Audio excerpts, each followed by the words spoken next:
अरे बेस्ट है यार। हेलो फ्रेंड्स, मैं हूं अर्नव गुप्ता और आप देख रहे हैं आपका अपना चैनल मज़े की स्टडी। दोस्तों, आज की इस वीडियो में हम क्लास 10th केमिस्ट्री के chapter 1 chemical reactions and equations की पार्ट 2 लेके आए हैं। तो पार्ट 1 दोस्तों हमने पहले ही कंप्लीट कर लिया है। अगर आप लोगों ने नहीं देखा तो जल्दी से जाके वो देखें, उसके बाद में पार्ट 2 देखें। क्या है, फिर कॉन्सेप्ट ना समझ में नहीं आता कि आगे बढ़ जाएं, इससे पहले पिछला भी देखना चाहिए। तो आप पिछली वीडियोस देखिए, फिर इन वीडियोस पे आइए। चलिए स्टार्ट करते हैं आज का हमारा पार्ट 2। तो दोस्तों, इस वीडियो में पार्ट 2 में दोस्तों हम अपने रिएक्शंस को समझेंगे। कितने टाइप के रिएक्शंस होते हैं, कैसे होते हैं, ये सब समझेंगे। चलिए स्टार्ट करते हैं हमारा पार्ट 2। तो दोस्तों, सबसे पहले कितने टाइप्स के रिएक्शंस होते हैं? तो दोस्तों, हमारे होते हैं 4 टाइप के रिएक्शन। कितने? 4। 1 2 3 4। 4 टाइप के रिएक्शंस। तो दोस्तों, आपकी स्क्रीन पे अभी केवल 2 टाइप्स के रिएक्शंस लिखे हैं। केवल 2 टाइप्स के लिखे हैं। कौन कौन से? Combination and decomposition. Combination reaction और डिकम्पोजिशन रिएक्शन। ठीक है। अब देखिए दोस्तों, सबसे पहले हम इन दोनों को समझेंगे, उसके बाद में बाकी के दोनों को समझेंगे। आराम से करेंगे, हर चीज़ आराम से अच्छे से समझेंगे, कोई जल्दी नहीं है। चलिए स्टार्ट करते हैं हमारा टॉपिक। सबसे पहले कॉम्बिनेशन रिएक्शन क्या होता है? देखिए, डिफाइन लिखी है इसकी, टू और more compound combine to form single new compound. मतलब क्या है? देखिए, कोई दो कंपाउंड है, कोई दो केमिकल हैं, कोई दो सब्सटेंस या कुछ भी, कोई दो चीज़ है आपके रिएक्शंस के लिए। आपने अपने रिएक्शंस के लिए कोई सी भी दो चीज़ें ली हैं, उन दोनों का रिएक्शन करने के बाद क्या बना? एक कंपाउंड, एक सिंगल न्यू कंपाउंड बना। कैसे पॉसिबल है? दो चीज़ें ली या दो से ज़्यादा चीज़ें ली, बन गई एक। कैसे? तो दोस्तों, यही तो होती है रिएक्शन। रिएक्शन हम करते ही क्यों हैं? इन्हीं सारी चीज़ों की वजह से। जब मुझे दो चीज़ों को मिला के कोई एक चीज़ बनानी हो तो मैं क्या करूँगा? मैं कौन सी रिएक्शन करूँगा? मैं उस रिएक्शन को क्या नाम दूंगा? तो वो होगी दोस्तों हमारी कॉम्बिनेशन रिएक्शन। सपोज एक एग्जाम्पल लेते हैं। क्या एग्जाम्पल हो तो अच्छे से समझ में आता है। तो देखिए, कोई दो लोग हैं, कोई से भी दो लोग हैं, वो दोनों में ना एक व्यक्ति ने दोस्ती करवा दी। उन दोनों में एक व्यक्ति ने दोस्ती करवा दी। अब धीरे धीरे धीरे धीरे उनकी दोस्ती तो बहुत गहरी हो गई। पहले वो एक दूसरे को जानते भी नहीं थे, बिल्कुल अलग अलग रहते थे। लेकिन बाद में तो ऐसी दोस्ती हो गई कि बस पूछो ही मत।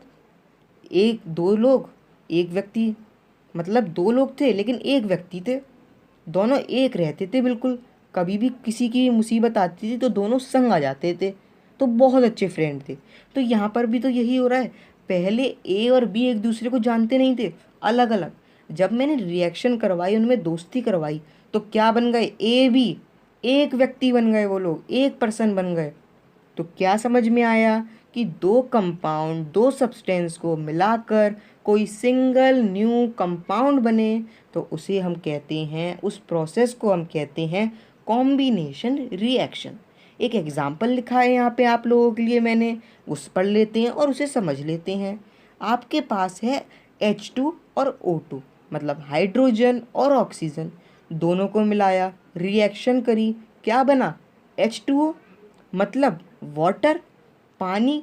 तो क्या समझ में आया? दो चीज़ें थी, H2O2, क्या बना? H2O। क्या थी? Combination reaction. समझ गए दोस्तों? चलिए, अच्छी बात है, समझ गए। नहीं समझ में आया तो कमेंट करिए, ये फिर से समझाएंगे। चलिए नेक्स्ट समझते हैं डिकम्पोजिशन रिएक्शन क्या होती है। डिफाइन पढ़िए। सिंगल रिएक्टेंट फॉर्म टू और मोर प्रोडक्ट। मतलब क्या है? डिफाइन तो पढ़ ली, मतलब तो बताइए। देखिए, सिंगल रिएक्टेंट मतलब कोई सिंगल कंपाउंड, रिएक्टेंट, सब्सटेंस जो है आप पे, या केमिकल, केमिकल ही कहते हैं हम। सिंगल केमिकल है, उसको आपने रिएक्ट किया, उसमें रिएक्शंस करी, तो वो दोनों में ना ब्रेक हो गई। वो जो एक चीज़ थी वो दो चीज़ों में ब्रेक हो गई। कैसे? इसकी फॉर्म पढ़िए, क्या फॉर्म है इसकी? ए बी के बाद क्या लिखा है? A plus B. A B arrow A plus B, मतलब ए बी एक चीज़ थी, कोई सा भी एक हमारा कंपाउंड था, उसमें रिएक्शन हुई तो क्या बन गया, ए और बी, मतलब दोनों अलग हो गए। आई होप आपको समझ में आ रहा है।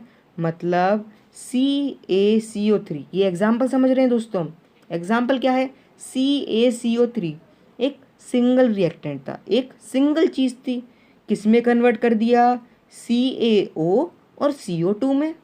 कैसे, यही तो होती है डिकम्पोजिशन रिएक्शन। आई होप आप समझ रहे हैं।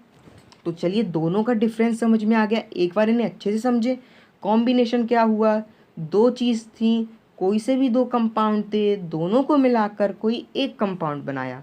क्या हुआ, कॉम्बिनेशन रिएक्शन हुई। कोई एक चीज़ है, कोई एक हमारा कंपाउंड है, रिएक्टेंट है, उसमें रिएक्शन करी और वो ब्रेक हो गया, दो चीज़ों में डिवाइड हो गया। तो क्या बना, डिकम्पोजिशन रिएक्शन। डिकम्पोज से ही पता चल रहा है दोनों को दूर कर देना, डिकम्पोज कर देना, तोड़ देना। आई होप आपको समझ में आ गया है। तो चलिए आगे बढ़ते हैं। फ्रेंड्स, बाकी की दो रिएक्शन समझने से पहले हम समझते हैं कुछ और। क्या समझते हैं, ये अभी समझते हैं हम। क्या लिखा है आपकी स्क्रीन पे, टाइप्स ऑफ डिकम्पोजिशन रिएक्शन। मतलब डिकम्पोजिशन की भी होती हैं फॉर्म, उसके भी और टाइप्स होते हैं। जी हाँ दोस्तों, होते हैं। कितने होते हैं, 3 होते हैं। कौन से होते हैं, सुनिए। थर्मल, इलेक्ट्रो और photo. Thermal decomposition, electrolytic decomposition और फोटोलिसिस डिकम्पोजिशन। चलिए समझते हैं तीनों को बारी बारी से। सबसे पहले समझते हैं थर्मल डिकम्पोजिशन को। क्या है, डिफाइन समझिए पहले। क्या लिखा है, decomposition of a substance caused by heating. मतलब आपकी डिकम्पोजिशन रिएक्शन हो रही है, और अगर वो डिकम्पोजिशन रिएक्शन हीटिंग की वजह से हो रही है, हीट की वजह से हो रही है, तो वो क्या कहलाएगी, वो कहलाएगी थर्मल डिकम्पोजिशन। क्या लिखा है, decomposition of a substance caused by heating. Heating word आ गया, मतलब हीट की वजह से होगी। हीट की वजह से जब भी हमारी डिकम्पोजिशन रिएक्शन होगी, क्या कहलाएंगे उसे, क्या कहलाती है वो, थर्मल डिकम्पोजिशन। आ गया समझ में। इसका मैंने आपको लोगों के लिए एक एग्जाम्पल लिखा है, 2KNO3, और वो किस में रिएक्ट हो रही है, हीटिंग की वजह से। क्या बन रहा है, 2KNO2 प्लस O2। समझ में आ गया, डिकम्पोज हो गई, दो भागों में बट गई। चलिए नेक्स्ट क्या है, इलेक्ट्रोलाइटिक। इलेक्ट्रो, क्या समझ में वर्ड आया, इलेक्ट्रिसिटी। क्या आया, इलेक्ट्रिसिटी।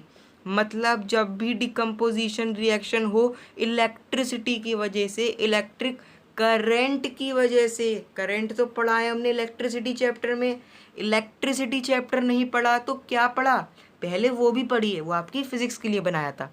पहले हम केमिस्ट्री पढ़ लेते हैं। यहाँ पे क्या लिखा है, डिकम्पोजिशन रिएक्शन में जब भी हमारी वो होगी रिएक्शन, अगर वो रिएक्शन इलेक्ट्रिक करंट, इलेक्ट्रिसिटी की वजह से हो, क्या कहलाएगी, इलेक्ट्रोलाइटिक। क्या लिखा है, इलेक्ट्रिक करंट, मतलब इलेक्ट्रिसिटी की वजह से होगी, क्या कहलाएगी, इलेक्ट्रोलाइटिक। आपका मैंने इसके लिए एक एग्जाम्पल लिखा है। क्या लिखा है, 2H2O, देखिए किस में रिएक्ट हो रहा है, क्या लिखा है, इलेक्ट्रिक करंट। क्या बन गया, 2H2 प्लस O2, कन्वर्ट हो गया ना, दो भागों में बट गया, डिकम्पोजिशन रिएक्शन हो गई।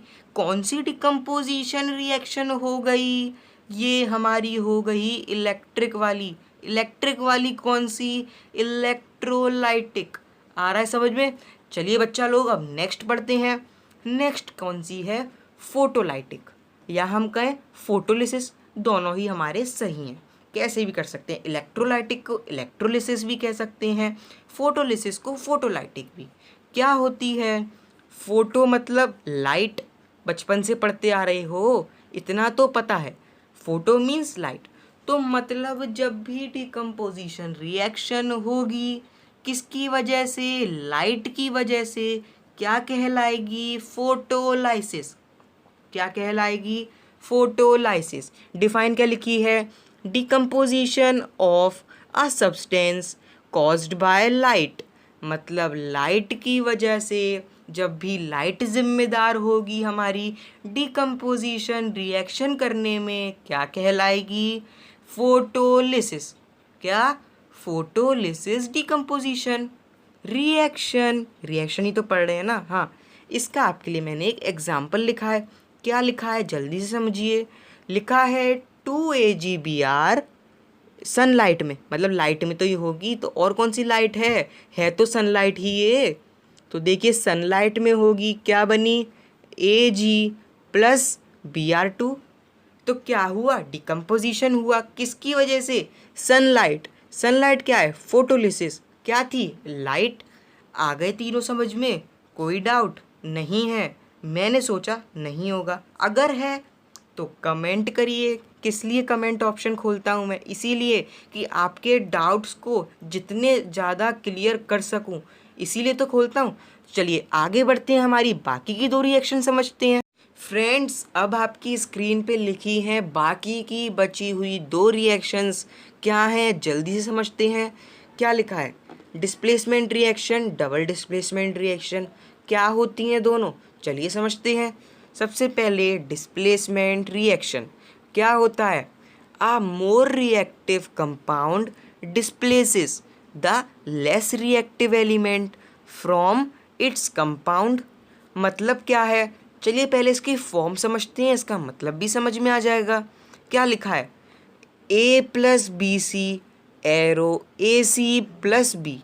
मतलब दोस्तों इसमें जो हमारा A है, इस इक्वेशन में हमारा जो A है वो मोर रिएक्टिव था। कैसे? कैसे वो मोर रिएक्टिव था? कैसे उसने हटा दिया? यही तो लिखा है कि more reactive displaces less reactive. एक एग्जांपल से समझते हैं। सपोज आपका जो ये ए है, ये जो ए है वो बहुत ताकतवर है, बहुत शक्तिशाली है, और जो आपका ये बी सी का जोड़ है ना, ये बी सी जो कंपाउंड है ये इससे जलता है। ये जो ए है बी सी से जलता है, इन दोनों की दोस्ती से जलता है। तो उसने क्या किया? उसने आया और बी की अच्छे से मार लगाकर उसे हटा दिया और खुद सी के साथ आ गया। तो इसने क्या किया? इन दोनों का जोड़ तोड़ दिया। जी हाँ दोस्तों, इन दोनों का जो मजबूत जोड़ था वो तोड़ दिया ए ने। क्यों? क्योंकि वो मोर रिएक्टिव था। किसकी कंपैरिजन में? बी की कंपैरिजन में। अब उसने क्या किया? उसने बी को हटा दिया और बी की जगह पे खुद आ गया। तो क्या बन गई इक्वेशन? AC+B। तो क्या समझ में आया कि more reactive element, more reactive compound less reactive वाले को हटा देते हैं और उनकी जगह पर खुद आ जाते हैं। यही होता है हमारा डिस्प्लेसमेंट रिएक्शन। चलिए आगे समझ में। अब समझते हैं डबल डिस्प्लेसमेंट रिएक्शन। क्या लिखा है? Mutual exchange of ions take place in reaction. मतलब क्या है? इसकी पहले फॉर्म समझते हैं। दोस्तों यहाँ पे लिखी है AD+BC, एरो लिखा है, फिर है AB+DC। इसमें आपने एक चीज़ देखी दोस्तों कि इसमें तो आपस में ही अदला बदली हो गई, किसी को कुछ मौका ही नहीं दिया बात करने का। आपस में लड़ाई हुई और एक दूसरे में अदला बदली कर ली। देखिए कैसे। ये जो AD था इसने अपना D दे दिया दोस्तों C को, बहुत आराम से C दे दिया, सी को दे दिया, और उसके बाद जो बी सी था उसने अपना बी दे दिया ए को। मतलब आपस में अदला बदली कर ली। यही तो होता है दोस्तों हमारा डबल डिस्प्लेसमेंट। डबल डिस्प्लेसमेंट कैसे? क्योंकि डिस्प्लेसमेंट में क्या था? डिस्प्लेसमेंट में था एक बार, केवल एक बार ही तो ए ने हटाया। अब बार बार क्यों हटाएगा? अब तो वो सी के संग आ ही गया, तो बार बार उसको क्यों मारेगा? तो लेकिन यहाँ पे क्या है? यहाँ पे सबसे पहले ए ने डिस्प्लेस किया। सबसे पहले ए ने डिस्प्लेस करा किसको? डी को। ए ने सबसे पहले रिप्लेस कर दिया डी को और बी को अपने साथ बुला लिया। उसके बाद जो ये बी सी का जोड़ था, इसमें जो डी था उसने रिप्लेस कर दिया बी को और उसकी जगह पर आ गया। आपस में ही अदला बदली हो गई। तो क्या बनी फॉर्म? AD+BC। सबसे पहले ये थे, क्या बने? AB+DC। आपस में अदला बदली। दोस्तों ये जो वर्ड लिखा है ना म्यूचुअल एक्सचेंज, आप अपने पेपर में इसको बहुत रट लीजिए। डबल डिस्प्लेसमेंट आए मतलब म्यूचुअल एक्सचेंज। क्या? आपस में ही अदला बदली, म्यूचुअल एक्सचेंज, आपस में अदला बदली किस चीज़ की? हमारे कंपाउंड्स की। और किसी चीज़ की थोड़ी होगी, कंपाउंड्स की तो ही होगी, केमिस्ट्री पढ़ रहे हैं। अब यहाँ पे मैंने आप लोगों के लिए एक एग्जाम्पल लिखा है। क्या है? CuSO4 plus H2S arrow CuS plus H2SO4। आपने एक चीज़ देखी दोस्तों, अब समझिए अच्छे से। यहाँ पे जो CuSO4 था, उसके बाद जिसमें रिएक्शन करी H2S के साथ, तो सबसे पहले H2S को रिप्लेस कर दिया गया, H2S को रिप्लेस कर दिया गया। उसके बाद H2 के साथ आ गया SO4 आ गया, और Cu के साथ आ गया S, मतलब SO4 दे दिया S को, ठीक है, और H2 दे दिया Cu को। ये देखिए दोस्तों, आपस में अदला बदली, Cu को मिल गया S और हमारे H2 को मिल गया SO4। यही तो था हमारा डबल डिस्प्लेसमेंट। दोस्तों, अब तक हमने जो भी पढ़ा उन सब का निचोड़ आपके सामने आ गया है। जी हाँ दोस्तों, सबसे पहला रिएक्शन क्या था? Combination reaction. क्या करा था दोस्तों? उसमें हमने दो चीज़ों को जोड़ के, ये देखिए H2 अलग है, O2 अलग है, दोनों को जोड़ के क्या बनाया? 2H2। कौन सा रिएक्शन? कॉम्बिनेशन। कौन सा? Combination reaction. उसके बाद दोस्तों, हमने जब एक ही चीज़ को तोड़ दिया और दो चीज़ में डिवाइड कर दिया, क्या हो गया? आंसर आपसे चाहिए, कमेंट करिए जल्दी जल्दी। हाँ ठीक है, क्या था हमारा? Decomposition reaction. उसके बाद दोस्तों, आपकी स्क्रीन पे तीसरा एग्जाम्पल लिखा है। दूसरा तो कर लिया ना, अच्छे से कर लिया। तीसरा लिखा है Mg plus CuSO4 arrow Cu plus MgSO4। देखिए, इसमें डिस्प्लेसमेंट हो रहा है। अब बस ये देखिए, क्या सिंगल हो रहा है या डबल? केवल Mg ने हटाया है Cu को, मतलब सिंगल है। सिंगल है तो क्या होगा? केवल डिस्प्लेसमेंट रिएक्शन होगा। उसके बाद दोस्तों, लास्ट लिखी है, ये क्या लिखी है समझते हैं। CuSO4 plus H2S arrow CuS plus H2SO4। Double displacement है, दोनों में अदला बदली है। तो मैंने तो आंसर बता ही दिया, क्या है? Double displacement. दोस्तों, ये है दोस्तों, हमने अपना पूरा ये टॉपिक कर लिया है। आई होप आपको ये समझ में आ गया है। कोई डाउट है तो बताइए, कमेंट ऑप्शन खुला है। फ्रेंड्स, आई होप आपको ये चैप्टर बहुत अच्छे समझ में आ रहा है। अभी ये चैप्टर ख़त्म नहीं हुआ है, बस ये हमारा पार्ट 2, इस वीडियो का पार्ट 2 जो हमारा है वो अभी एंड हुआ है। चिंता करने की कोई बात नहीं है, सारे पार्ट आएंगे, सारी चीज़ समझ में आएंगी। बस जुड़े रहना होगा आपको। किसके साथ? अरे भैया, मज़े की स्टडी के साथ। तो दोस्तों, अगर आपको ये वीडियोस पसंद आ रही हैं तो वीडियोस को लाइक ज़रूर करें, अपने दोस्तों को ज़्यादा से ज़्यादा शेयर करें। क्या करें? ज़्यादा से ज़्यादा शेयर करें, और मेरे चैनल को दोस्तों सब्सक्राइब करें और बेल आइकन को प्रेस करना ना भूलें। Thank you. ओके, तो आपको समझ में आ रहा है ना फ्रेंड्स?